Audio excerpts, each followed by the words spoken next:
Get this, weekdays on the Triple M network and KOFM in Newcastle. Robyn Hitchcock, singer, songwriter, musician Robyn Hitchcock, is on tour throughout Australia at the moment. He also has a new album out. That's worth tracking down for a download if you're on the internet. Yeah, right. Which artists, musicians should be coming back? Because, you know, Nick Kershaw's coming back. Jive Bunny. Oh, don't say Jive. Jive Bunny and the Master Mixers are due for a comeback. Oh, really? Oh, yeah. Along with Stars on 45, the first real mashup. Jeez, you had that here as well. Stars on 45. Stars on 45. Okay, it may be unfair to classify Captain Sensible as novelty. Captain Sensible was in The Damned. And in fact, he's again, yeah. And see, there's an example of a band coming back. Who's right Captain there. Sensible? You know Captain Sensible. He had a cover version of Happy Talk. Did he not? Lost me. I say Captain. They had it over there. I say what? Oh, I love that. Yeah, the Wiggles reference Captain Sensible, as Greg Fleet pointed out. And what's your connection there? Well, Sensible and I were both Syd Barrett fans, in fact, so we kind of met in the psychedelic underworld in London in about 1980. Can I ask, how does one meet, you know, like when you're meeting in the psychedelic underworld, like what's going down? Like, where are you and what's happening? You are in some subterranean basement, because all the basements are subterranean. Yeah. The lights are low. You can still smoke because it's 1980. You can still fit into size 30 trousers because it's 1980. And, you know, the world is young and you think you're old because you're not. Yeah. And you're pretty darn groove-ass. But even in even by 1980 standards, you know that the real grail was, you know, 13 years in the past, 67, when Barrett walked the earth and Sgt. Pepper came out. Yes. And me and Captain Sensible, you know, he was a punk and I wasn't, but we knew we'd missed it. We were second-generation kids, you know, pining for the beads and the alchemy and the backwards stuff. And anyway, so we bonded over all that, and we also used to like to drink quite a lot in those days. There it is. And then he got a solo deal with A&M and suddenly became a pop star. Yes. So he got his old friends in, including me, and I was brought in to write lyrics for the B-sides and stuff. Oh, for the B-sides. And the occasional flop as well, but you know. Very nice. But there's somebody who's back. Yeah, back. Who else? Is there anyone you'd like to see back, Robyn, who, you know, hasn't been around for a few years? What have they been up to? Let's drag them out. I think the Kennedy brothers were good. I mean, it's a shame they shot both of them. Oh, yeah, sure. John Lennon, I always thought could have gone on longer. Yes. Blame the Bullet. You know, there are a lot of great people who aren't there anymore and a lot of crap people who still are. Robyn, have you ever been tempted to bring out like a novelty dance track? No, because that would be the end of me. And we were talking about, you know, Dave Graney and Captain Sensible and even Tex in bed with that other bloke. Yeah, Tim Rogers. And there's just that thing that you teeter on that very narrow pyramid top between being a comedy artist and a serious artist. And who knows, but if you actually go right over that into making the comedy record, you'll never recover. All you can ever do is make more comedy records. It's like Frank Zappa, you know, like people my age for years just knew him as the bloke that did Valley Girl. Remember that single, Valley Girl? Yeah. That was like his biggest chart. I mean, possibly his only chart hit. Well, he had a particularly schizoid thing because he had that on one side. The other side was this very serious sort of techno squiggly lead guitarist that all these 40-year-old male virgins on acid would groove to. Were you in that category? A subculture. There we go. Who would you like to see back, Ed Cavalier? Well, the JB, Jive Bunny, and his master mixers. And to be perfectly honest with you, I'd love to see the Kersh, Nick Kersh, and his triumvirate of synthesizers doing a kind of back of a truck tour around Australia. Just the Kersh, the back of like a flat top truck, driving through major centres, cranking out the hits. Don't tell me that won't get people involved. That's bringing music back to the... Forget your MySpace and your YouTube and your emailing of whatever. We just need Nick Kershaw, Kersh, 3 synthesizers in a truck. On a truck, cruising around your major centres, and people go, geez, I don't know what that is, but I feel better. I'm going to follow that truck to a better place. So would he appear in Cooper Pedy? He'd start in Cooper Pedy, and he'd end in Cooper Pedy. Did you have Howard Jones over here? Oh, I'd like to get to know you well. He gets mentioned every day. Well, I noticed that... Well... Because, I mean, in Britain, it was very much professional clustering. You know, Howard Jones appeared and Nick Kershaw appeared, and they both had the same carrot top hair and those kind of new age lyrics with synthesizers. They were basically, you know, like me and the Captain, they were probably second and a half generation hippies, and they'd completely... So the hippie ideas were coming through, but by then it was new age. And all that. But But I noticed you haven't mentioned Howard Jones. Yeah, we try to rotate them because Yeah. it just really irritates He gets people. pretty much daily references on this program. Sid Barrett, Ronnie's Howard so Jones, Frank good. Zappa. We go for everything. What a team. We've got Glenn Robbins from Boytown with us. Nice to be here. We've got Santo Cilauro. He's got a new book, San Sombrero, in the shops at the moment. Yes, that came out in the last couple of weeks. Listen to this. For a great idea to invigorate the nation. yeah. People are getting depressed about water, about petrol, things like that. Ed's idea, what is it? Nick Kershaw, Yep. a flatbed truck, Yep. 3 synthesizers, Yep. going from town to town, Yep. singing Wouldn't It Be Good? I think I prefer a drought. Yeah, Kershaw, drought. All right, hey, here's a sweetener for you, Snatto. Okay, yep. We've got your 3 synths going on, cracking out Wouldn't It Be Good, people playing electric pan flute, someone else on electric kazoo, right? Throwing out neckerchiefs. Yeah, getting warmer, but Right. not much. All right. Free Buffon hairdos for first 100 okay. people. Yeah. So you've got farmers on the news, there's just the scorched earth behind them, but they're dressed sort of new romantic like. And in the background, Kershaw going off on 3 synths. There's no bloody water around here, but gee, this eyeliner's certainly cheering me up. Okay, what should come back? Crazes, things. Yeah. Yes. Remember the Nintendo 64 GoldenEye? I know you do. I think people moved Slightly on obsessed. too weren't you, quickly. Tony? People moved on from that game before they'd blown up all the beakers and crates in the warehouse level. Because I've talked about this before. Tetris, when Tetris came out, I'd be driving along Punt Road in Melbourne. There'd be a gap between 2 cars. I just had to move over Make and the fill noise? in the gap. Did you make the noise? Driving Tetris made the noise, absolutely. Did the theme music. Yeah, good. I think those games should come back. Yeah. I'll go one. Yeah. Telephones that don't look like telephones. Oh, yeah, who was that guy you were telling me you were around his place? He was in the other room. The phone rang and he said, "Would you get it, please?" And I looked around and I couldn't tell what was ringing. He walked in the room and said, "Would you get it?" And he walked over and he picked up the Coke bottle and started speaking to us. Oh, this is that good. The Coke bottle phone. And a fax came out of the glass zebra. With the dial on the bottom. Yeah, Wasn't it? so annoying. I've got a nephew who's like about, well, he's sort of grown up now, but at the point when he was about 9, we were watching a film, and it was an emergency situation, and someone had to dial the police, and he thought that was the funniest thing he'd ever seen. He'd never seen phone dialing before. You know what I miss, Glenn? The hamburger phone. The plastic hamburger How phone. annoying. I never get What over a that. crap item that is. I reckon they're going to bring back, I don't know where it's gone, fancy dress to sporting events and concerts, and then letting that segue into everyday life. Like, you see little kids dressed as Batman every now and again, which I'm all for. But there used to be footage of, like old World Cups and sort of Ashes tours and stuff like that, and concerts, and metal concerts and stuff like that. People just showing up dressed as Snagglepuss to a Megadeth concert. idea. And movies, because when The Lord of the Rings was coming out every year, opening day, Yeah. people dressed as, orcs and, Yeah, and things like exactly. that. You don't see that anymore. People don't bust it out. I remember going to see Vera Drake, and there were a lot of people dressed as Cockney abortionists. But that, you can't do it for every film. Sorry, I just chose that one badly at Tony, random. that was amazing. I'll drag it back. Come on, tonight. I didn't actually see Vera Drake because it was just never the right evening for the lovable Cockney abortionist. Oh, Vera! You've got enough of the abortions, Vera. Come on, move on. All right, You've Santo. gone abortion mad, Vera.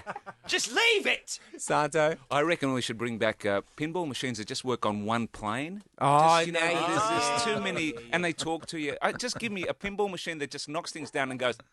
When you get the a big special, click. and also a dial on a television, just knobs on a television. Oh, yeah. And there's this one got like hexagons on soccer balls again. I mean, aerodynamic kind of, new flow techniques is fine. Yes. But there's nothing more beautiful than the hexagons flying through the air. Do you remember the Vera Drake pinball machine? It was fantastic. Abort! Sorry.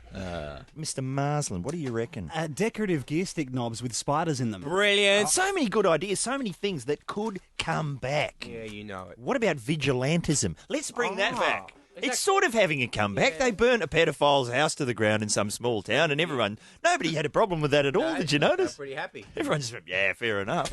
Now, listen to this for a crazy letter to the Daily Telegraph from J. Hughes of Picton, who says, make perverts easy to spot. It is clear that serial That's not offenders... what they want. Well, no, it goes against... Right. So I see what It you're works saying. again. It's not designed to make their job more easy. Oh, okay, We're right. not helping the perverts sorry, here. yeah, sorry. And this is obviously the subject matter is slightly dodgy, but the idea, just go with the idea. It is clear that serial offending pedophiles will continue to prey on children. It's impossible to protect our children 100% of the time, so maybe it's time we thought outside the box. How about tattooing a label on the foreheads of convicted offenders? Where would they put it? What would it On the say? forehead. He's saying pedophile tattooed on the forehead. Do you think tattooists can actually spell pedophile? It's That's a toughie. tricky one. Especially when you don't do it backwards. No. Because the pedophile would be furious if it was spelt wrong. Oh, look at this. I look like an idiot now. I once saw a guy at a bush doof at a dance party in the middle of nowhere. And we were all dancing around, having a lovely time. And I looked across, and there was a guy with a big red tattoo that said "void" tattooed on his forehead. Wow. I had a friend that on his foot, his left foot, he had tattooed left. That's handy because you do occasionally forget. Yeah. Constantly forgetting. Dry clean only. But I mean, that idea, I mean, it's an interesting one. And then, for lesser crimes, just like an ankle one. Look at that. Arsonist. Check it out. Watch out for your buildings. That could go. All right. Video pirate. Video pirate. Just VP. Wayne Hope is here from Boytown. With less films and things being made, people are looking for work in the community service ads, things like that. Yep. Look at what they're doing in the States. This photo was in the paper last week. It's a shot of what looks like the set of a Jerry Bruckheimer movie. Right. There's a few cars in a marketplace. There's an explosion. There's a car flipping through the air. Oh, yeah. What could that be? Armageddon 2? No, that is the set of a new community service ad being made in Hollywood to be shown in Iraq to deter suicide bombers. Whoa. But it looks pretty cool. Yeah. Is that the way to go? Well, the Aerosmith song that accompanies it is awesome. Is that going to deter people? No. A big budget Bruckheimer style cars blowing up ad? That's not. Yeah, that's not going to. No. It's not going to do it. That's really. going to get them started. Is that right? So you're going to be going, well, not only am I going to be a suicide bomber, I'm going to be working with Gary Busey. It's going to be fantastic. Is that all the acting work that's out there at the moment? That's it. That's it. And now that that's done, I don't know what's left. I'm hoping to get Hector the safety cat up again. There we go. And do a bit of road crossing gear. Wayne, we talk about Wikipedia a lot on this program. People don't know it's an encyclopedia on the internet that anyone can contribute to and change. Thankfully. I'm not And sure. change. You can change it. You can just get on there and make amendments. Yeah. To facts. As Well, we've I used to all- do that at the Macquarie when I was in high school and insert all the swear words. Yeah. Did you? But never did I dream. Did you do that? Yeah. Good on you. Yeah. Because we used to highlight fart in the dictionary. Was it in there? Yeah, an sure it was. explosion between the legs was A my favourite. sharp explosion between the legs. Sorry. Yeah. I was just thinking that's a landmine, isn't it? Give me two things. Bloke who wrote the dictionary must have had a pretty powerful ass. So who would go to Wikipedia then? I mean, it's entirely untrustworthy, I imagine. Yeah, well, see, it's been What's- such a problem that they're setting up Wikipedia 2. Have you seen this? Wow. It's going to be like the more sort of serious version Oh, that not everyone will be able to change. Come on. Because obviously there's you've got to be a certified Wikipedian. smarty pants. Yeah. But look at what they're calling it, Ed. This ain't going to work. Because Wikipedia is easy to say. Yeah. The new one, the harder to vandalise one, is called, I don't even know if I can say it. In fact, I'm going to give it to Wayne, Right, an actor. here we It's go. circled. What is it called? It's called Citizendium. Yeah, see? Citizendium. Citizendium. Citizendium. So it's like they've combined the word citizen with compendium. What's a Citis- compendium? Yes, that's very hard to. Well, I remember the compendium of games. I don't know what that is. That was like a board game that was like 49 so board it's like games a in one. collection of something. Yeah. Look it up in Wikipedia. So a collection of citizens. But That you can't is- even say That's it. crap. That's not going to catch on. Oh, I need to know Richard Marsden's new nicknames. I'll go to the Citizendium. The what, mate? You going to the what? I'll just go to Wikipedia. Yeah, exactly.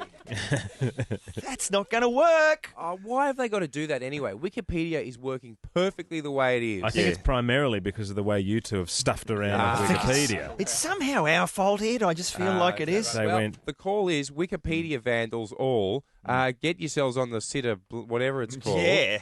And get cracking. Look at Marsden. The man's only got 300 nicknames. Poor little thing. He can hardly walk down the street, you know? Well, one of them was Wikipedia. Wikipedia. Never mind, I'll create that. Let's get it Give me going. the Dickopendium now, whatever it's called. Any support for your Nick Kershaw? 3 cents on the back of a flatbed truck going around to farming communities to make people feel better about the drought. It's one of those things, Tone. Yeah. People don't realise they're into it until it starts happening. Yeah, that's Until we can You get need to see it. That's what I'm saying. Yeah. Wayne Hope is here from Boytown. Can I just say this quickly about Kershaw? Those wondering if there's anything good of Kershaw's on YouTube, the answer is yes. Yeah. I firmly recommend his Top of the Pops performance from 1984 doing Wouldn't It Be Good? It's just him, a neck scarf, then he's kind of wearing a dress with gloves and a single synthesizer. That's not switched on. It's not switched on. And he's not even playing it. It's just there because, he feels better when there's synth in the room. Yeah. It's beautiful. Every time we have someone on here, we start talking Kershaw. Howard Jones gets brought up. Yeah. Now, I worked on an ill-fated TV pilot with, surprise, surprise, Mick Malloy a couple of years ago, and Wayne Hope was in it. And we needed a weatherman. And one day, Wayne Hope came in, and he'd been out in the rain, his hair was all sticking up, and everyone just went, "It's Howard Jones!" So we can be one together. Like to get to know you well. Like to get to know you well. So, I've gone, why doesn't Howard Jones be the weatherman? And Wayne Hope, being your serious acting type, thought about that and went, nah, that's gratuitous. There's not a good enough reason for that. And I said, well, one day there will be. Yeah. Fast forward to end of last year. What are we doing? We Jonesed him up. Oh, did you? And we sent him down to a shopping mall. It was the most terrifying performing experience I've ever had. More than opening nights, going to premieres of films or anything. He's on the food court at Altona Gate in Melbourne as Howard Jones, a single synthesizer. Tony Martin's got a hidden camera up on the balcony, so it's not as if people even know there's a context this is being filmed. They just think I'm for real. Geez, that bloke from the Castle's career's gone downhill. Tell you what. And the guy sits down in front, walks past the hot chips and just stands about a metre away from me and looks for a second and then shakes his head and walks off. And that will be an Easter egg on the Boytown DVD. How's that for some forward sizzle? Yeah, forward sizzle. David, forward promote. Couldn't be happier. We are going to put 80s Week aside for a moment and talk think tanks. Yeah. Yesterday on the show, we were talking about this vague, mysterious, creepy organisation, the Sydney Institute, who just because they've got a fancy name, and everyone always wears a suit, they're constantly quoted in the papers. Yeah. So what is it? What's It's Gerard Henderson and his missus, and basically at the Scout Hall in somewhere in Sydney, coming up with ideas about why John Howard's great. And why anyone who reckons he's not should be closed down and shot. Don't you love how they had to classify, come up with something to organise thinking? They had to. They weren't capable of. Most people can think on the run. Although my last sentence probably proves that wrong. But fair enough. They needed to formalise thinking. Yes. Bizarre. Right. But it seems to me that as long as you've got a fancy name behind you, if you call it a think tank or the Sydney Institute, you can just be constantly quoted in the paper. And I noticed that what Gerard Henderson is constantly quoted about is the fact that his views don't have a voice. Is that right? Endless articles telling us that. The ABC needs to be reformed because you can't hear what I've got to say about stuff. Yeah, well, that's what I think. Yeah. But why should he have all the think tank fun? Why can't anyone just have a think tank? Anyone can. Group of blokes down at the London Tavern in Richmond and Melbourne. The Tavern Institute. If they called it the London Institute. The London Institute. Then that's fancy. The Australian would be on the blower every day to see what they reckon about this, that and the other. Absolutely right. Full-page articles about how they think the Palmer on Tuesday nights is great value. So today we want to hear about your think tank. Okay. It doesn't have to be credentialed. No. It doesn't have to be talking sense. No. The existing institutes don't talk a lot of sense. I would like it to sound fancy if it could. If it does, if it's not going to, fine. But if it's got a fancy name, then good. If you and your mates have got a lot of nutty ideas about whatever, just throw a fancy name on it. Give us a call. Tell us about your think tank. Do you have a think tank, Ed Cavalier? I do, and it's called the Rose Rock Institute. It's inspired by Chris Rock, the American comedian's mother. Oh, yes. Who went to a restaurant in America in the South, and she said she sat there for an hour and nobody served her, so she complained, and they offered her a couple of free meals. Now, At my institute, down at the Rose Rock Institute of Free Food, we are constructing cunning disguises to go and sit. So what's going to do? I'm going to rock up at McDonald's dressed as one of those long pot plants and just lie down for an hour. And then after a while go, excuse me, no one's bothered to come and take my order. How about a bit of free food? Wow, that is ideas on the boil. You know what I'm saying? That's an institute I want to hear more about. Yeah. What institute do you have, Wayne? I have the Board Institute. Oh, what goes I'm on part of the there? Board Institute. That's where you gather round with your family and you have no idea, what do you want to do? I don't know. Do you want to get a video? Oh, I don't know, not really. Oh, that's a hotbed of ideas, And isn't then it? you've got to ring the Board Institute and go, what do we do? And they solve those That's a problems great for you. idea. Form a family band, they might say. What a think tank. It's 13353. Yeah, start Give us a calling shout. now. Tone? I'd like to start something called the Nicholson Institute that's just devoted to the thoughts and sayings of Jack Nicholson. Good Who just seems incapable of opening his mouth without gold tumbling out. Have you noticed that? Institute worthy. Here's a quote from Jack in the latest Woman's Day. Nicholson admits age has taken a toll on his libido. I'm less rambunctious these days, he says, but adds, I only take Viagra when I'm with more than one woman. I call those days weekdays. How's that? How many? I just get a head count. Yeah, I'm gonna need a bit of extra reach here. Bring the spray in. Yeah. Tell us what goes on at the Marsland Institute. I'm not sure whether to call it Armitage Hall or Shank Tank. The Shank The Tank. Shank Tank. The Okay. Shank Tank. It's good deeds. We devote ourselves to good deeds. Working here at the station, you get free movie tickets. Yeah. And I went to the movies by myself, and the thing is, you can only get movie tickets in pairs. Yep. You can't just get a single movie ticket because then one of the movie tickets goes to waste. So you make a friend in the aisle, and you say, "Listen, I'm your benefactor. I'm a good bloke. Wow. Come with me. Let's go to the movies together." But I didn't realise that when I met this 53-year-old Scottish woman, that they would sit us together in allocated seating. So I'm watching Little Miss Sunshine with Doreen. With Doreen. So was she a good kisser or what? Yeah. She was all hands. Second base action or what?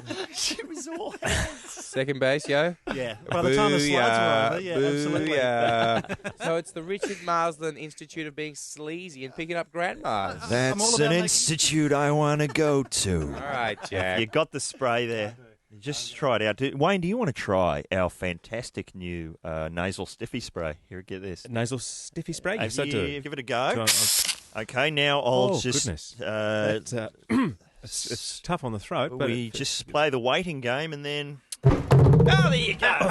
Another successful customer. oh, goodness gracious. Tom Gleisner is here. Someone told me that, we won't name any names, that there was a big name overseas star who wanted to come on, thank God you're here, and couldn't believe it when they found out you don't give people the scenarios beforehand. I didn't hear that story, but it's Sorry. true. I It's didn't true. hear that story either. But it's for their own good, I swear. Well, you've done it a couple of times, Tony. Would you honestly be helped if I said, okay, you're playing a meteorologist? No, well, the first time I was on, I just had this costume. You couldn't tell what it was. Right. It was like a guest on a rock show. Then last week I was in a superhero costume. Yes. Yeah. And I've had a few people say to me, well, surely when you're in the costume you can think of all the jokes. No. And I go, they've got no idea what goes on backstage. You're pushed into a tiny booth. People are just... It's basically what I imagine happens when you go down the bat poles. Yes. Like that happens. It's like sharing a cell with Chappelle Corby. It is. Renee Lawrence. You're just pushed into this booth, have your head rammed against a cement wall, Sexually advanced. sexually hit everywhere. upon, and then pushed out onto stage. And the sort of, you haven't got a mirror, so you can't actually quite see what it is you're wearing. So I'm going a superhero, and I'm looking. I had an F, and I'm going, F. I could be. Who could I be? If they ask, I'll say I'm Fantastic Man. You're on. Yeah, And that was it. yeah. Suddenly you're talking to Shane Bourne. So there isn't really time. Exactly. sure. So, yeah, we don't do it, and honestly, there would be no point. And it's terrifying. I remember coming Is off... it terrifying? It is, because I thought I was fine, and I came off and someone handed me a glass of water and it just went everywhere. It was like being Alan Jones' personal assistant. It was that nerve-wracking. Television, we've got our own little TV issue going on here. Ed sent in an entry to the Funniest Home Videos. I have heard. Foolishly mentioned it on air. Now they're times. just openly mocking him in their voiceovers.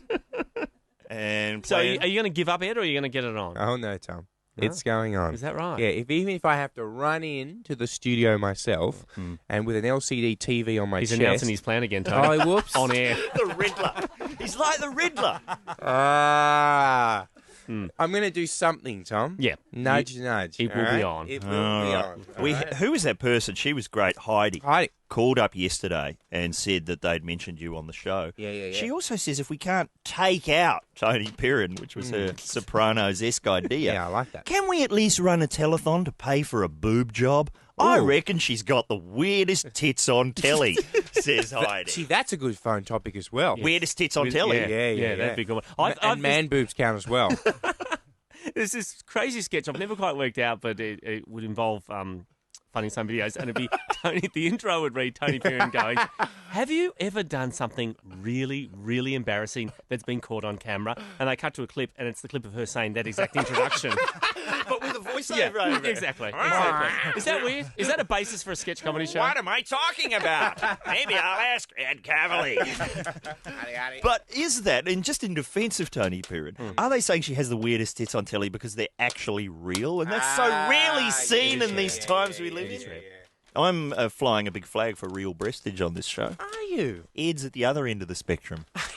No, I'm not at the other end of the You see spectrum. a bit of real breastwork on Dancing with the Stars because everyone comes out in the full sort of sequins and push-up bra. A lot of Hollywood tape action there. Oh, really? And I reckon, it'd be 70%, authentic on that show. I saw it last night. Daryl's, I think, might have had a little. Oh, he's had a lot of lifting up there. I saw it last night, and when people come out, have you noticed that the fake tan's sort of uneven? Yep. The front of them's quite a different shade of orange to the back. It's very difficult fake tan and dancing, and I've had some personal experience of this. Never having done it myself, but Hang on. Have you ever worn fake tan? No, but if you try and do it sort of, yourself at home, it comes on uneven. And the giveaway is the palms of your hands are often a darker colour than your own head. When will they start making fake tan in colours that people actually go? No, you're missing the point. What is this terracotta yellow ochre nonsense? This George Hamilton hues. I know. It should just be like pale, like our skin tone. Absolutely. It should be sort of slightly off pink. This is a suntan in Dunedin we're looking at right now. John Howard is getting a bit of a tan. He's got the Hawaiian shirt on. He's got the Hawaiian shirt. He must be at a conference if he's got the Hawaiian on. He's trying to build a few bridges with our neighbours in the Pacific. Yes. Do we want to cross there live now? Be great. Let's go. Please, delegates, if I could have some shusho. Joining us here at the 58th Annual TV Week Pacific Leaders Forum, please give it up for the Prime Minister of Australasia, Sir John Howard.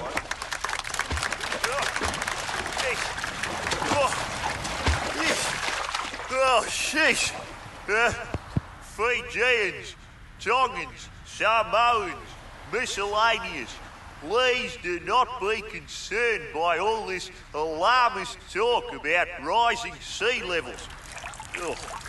Now, as I swam to the podium this morning, wearing, as you can see, this traditional Hawaiian shirt, afro wig and moustache, in deference to your most revered Weird Al Yankovic. Or at least that's what the Prime Minister of the Solomon Islands told me to do. He said later I'll be leading you in your national anthem, My Bologna. Anyway, my point is, I am very sensitive to cultural differences. I still recall laughing along to the old black and white minstrel show, which I'm sure you'll be getting here soon. But as for rising sea levels, I have here the results of a study by my Global Warming Task Force, and they advise move all perishables to a high shelf. Well, that's it. That's the result of the think tank. Took the Sydney Institute 10 months to write that. Well, it was those 700 pages of love poetry to Peter Costello. Well, anyway, natives, think of it this way. In the old days, you had to get up out of your hut in the morning and make your way down to the beach. Well, now, the beach is coming to you. And where's the gratitude? $500 million in aid and a marked increase in waterfront property, gratis, and this is the thanks I get. And as for these spurious claims of colonial interference, I was recently in very productive talks with the Solomon Islands Police Minister. Unfortunately, they were cut short when he had to be returned to his cell, but I hope to have further talks with the Justice Minister just as soon as he escapes those child entrapment charges. But what I told them is that you people are right. You have to take control of your own countries. Government cannot function with continual outside interference, as I was saying to Alan Jones last week when he was helping me redraft our country's media laws. I should point out he was doing that on his own time for charity. We were raising money for the Alan Jones Home for retired young footballers. But in conclusion, let me play this traditional Polynesian air on my own head. Here it comes, wait for it. Ow! You like that one? Here we go. Ow! What do you reckon, Sugavari? Ow! It's really starting to hurt now. Ow! Hopefully this is distracting from the... Ow! Rising sea levels. Ow!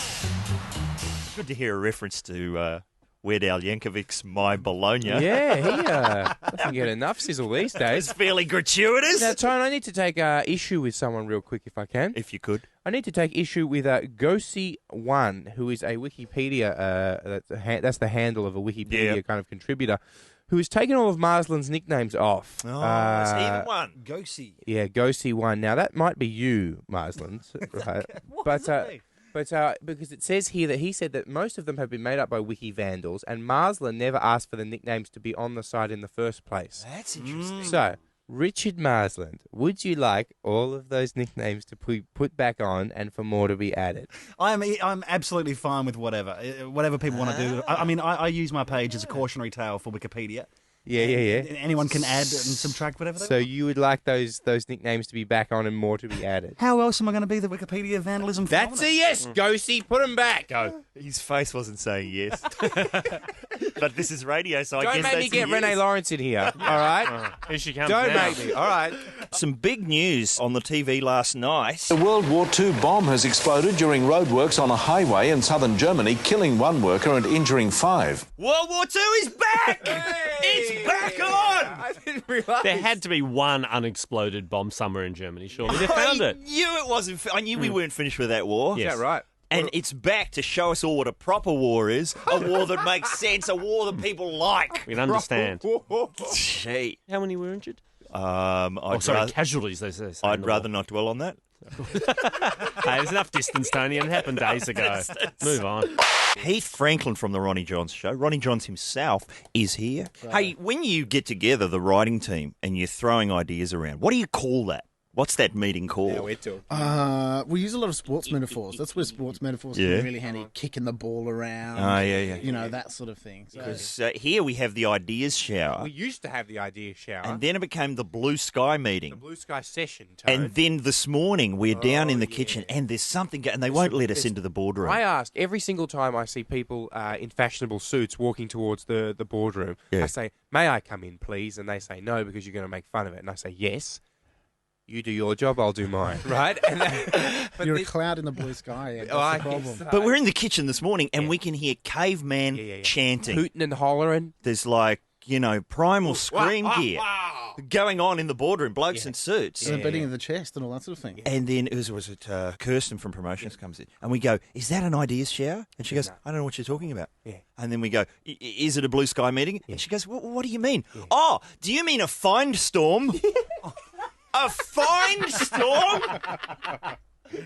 What? They would have had to have had a blue sky meeting to come up with the word Findstorm. Whiteboard City, and then I say, a Findstorm. Is it a Findstorm? It might be a Findstorm, or it might be a biff. And we go, what's a biff? What's a biff? Thinking, hopefully, it's a punch-on. Yeah, right? it sounded like a punch-on. Yeah. No. Biff stands for Big Ideas... Fact-finding. No. Factory? No, big ideas. Oh, I've forgotten it. We were laughing and we missed it. Over my porridge. Oh. Big ideas. Oh. No. A find store. Find store. So what? It's like where there's just you're finding stuff, and it's just ideas are popping. Like I just walk in and I say radio, and you find a word to tack onto it. I go radio, and you go sizzle, and then I go cut through. And I go traction, and you go giveaways, jumpsuit, and then we go. Yeah, let's just have Wee Jeans to Work Day again. We'll have a fine storm next week. Good stuff. Hit the showers. I mean, is that what it's like at the think tank at Ronnie John's? Yeah, that's pretty much what it's like. That sums that up. Have we got that thing? Because, I don't want to suggest we're just knocking it. We're builders here. Oh, yeah. We're making stuff. Oh, yeah, we're laying platforms.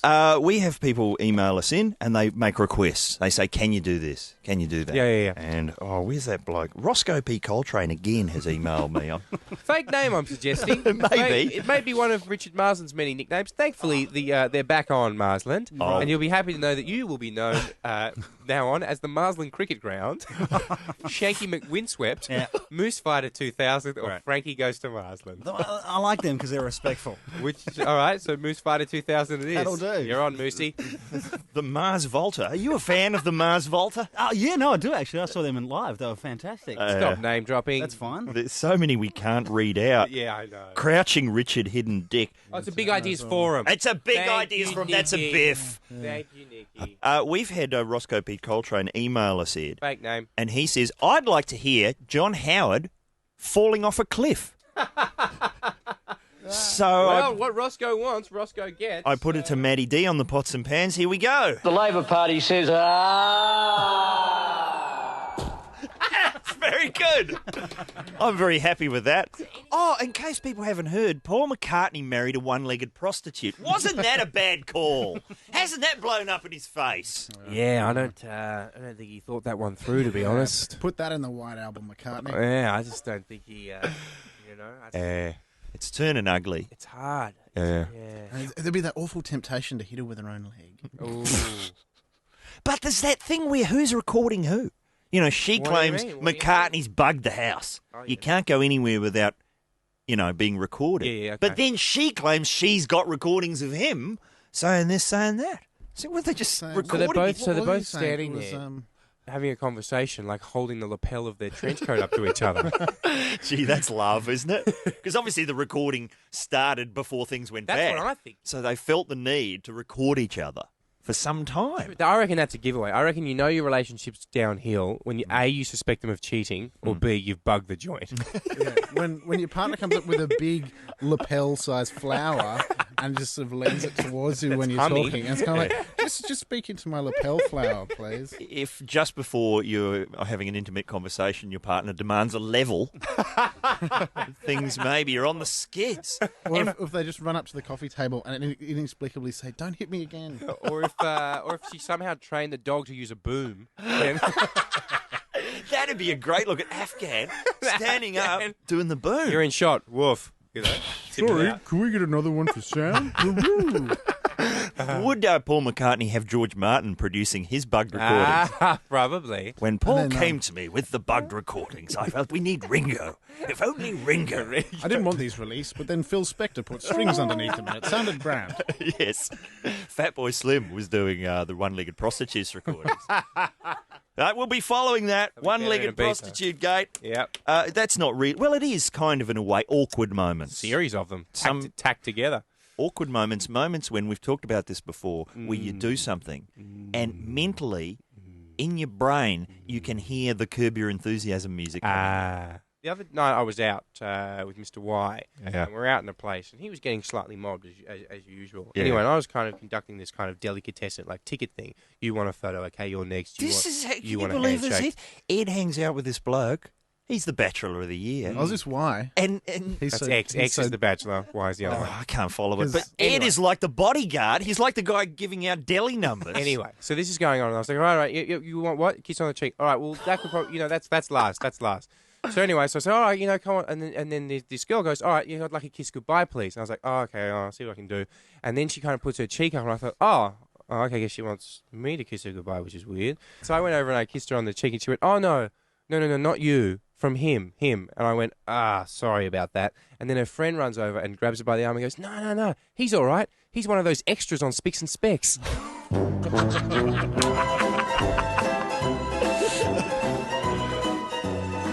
Wow, look at Ed's face. That really hurt. Here's one that happened to me. Oh, yes. The bins are out and it's raining. Oh, yeah. So I'm going, do I want to put shoes on?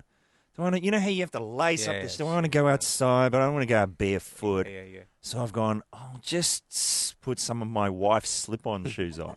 She's got like women's slip-on shoes. I've gone, it's only 4 steps beyond the front gate. No one's going to see me. And I got 2 steps out and there's my neighbour. And I'm going, okay, I'll keep looking him in the eye because if he looks down, and then he's looked down and I'm wearing women's shoes and I've come out with this. It's raining. I was 2 doors out the front gate. That situation that could have only been made worse if you'd said, it's raining men. What about Mr. Marsland? hang on. Come on, surely your life is a series of curbs. No, I've got a good bin one as well. Okay. It was the You were day going through a bin. It was the day after this station and I had a conversation and I had left. Oh, the day after you got sacked. Yes, that's right. Yeah. So, you want to assure everyone that everything's fine. Yeah. Life's going well. I had a meeting here the next day to meet someone. And so I went into the deli, the milk bar just next door, and I bought like a multi-trip tram ticket, one of those things that has like 10. So it's worth, $20, something like that, and also a chocolate wrapper. I took the chocolate out of the wrapper, and as I was throwing the wrapper in the bin, I also threw my tram ticket in, worth $20. Okay, so there's no one around. It's early in the morning. I thought I might just, there's nothing in the bin. I'll bend down into the bin and get the tram ticket. Of course, as I did that, the general manager drove past. Jeez, Mark, it's only been a day. Life's going very well. Get yourself together, man. Right. Get this. Weekdays on the Triple M network and KOFM in Newcastle.